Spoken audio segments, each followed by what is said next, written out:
নবী বলছেন, আল্লাহ আমার উম্মত যদি জাহান্নামে থাকে আমি কিন্তু জান্নাতে যাব না।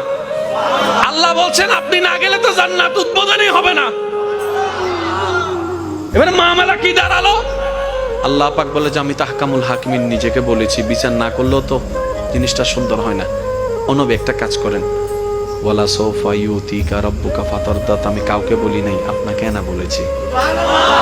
আমার সাল্লাল্লাহু আলাইহি রাহমাতাল লিল আলামিন কারো সম্পর্কে নাজিল করি নাই, আপনাকে দিয়েছি। ওয়ালাল আখিরাতু খায়রুল লাকা মিনাল উলা, কাউকে বলি নাই, আপনাকে বলেছি। আর আমি আল্লাহ ভালো করে জানি আপনি হচ্ছেন উম্মতের দরদি নবী।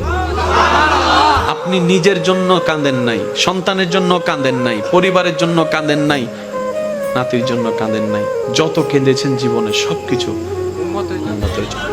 এমনকি হাসরের ময়দানে যখন সর্বপ্রথম আমাদের নবীকে আল্লাহর হুকুমে তোলা হবে, আমাদের নবী উঠেই জিব্রাইল আলাইহিস সালামকে প্রথম প্রশ্ন করবে, ও আমার ভাই জিব্রাইল, আমার উম্মতগুলা কোথায়? আইনা উম্মতি, আইনা উম্মতি, আমার উম্মত কোথায়, আমার উম্মত কোথায়, আমার উম্মত কোথায়? আমি উঠার আগেই নাকি আমার উম্মতকে জাহান্নামে দিয়ে দিয়েছো নাকি? কোনো আমার উম্মত কোনো জাহান্নামে চলে গেছে নাকি? জিব্রাইল বলবে, ইয়া রাসূলুল্লাহ, প্রথমেই আপনাকে তোলা হয়েছে, এখন আর কাউকে তোলা হয় নাই, প্রথমেই আপনি উঠেছেন। আমার নবী বলবে, আমার উম্মতগুলা কোথায়?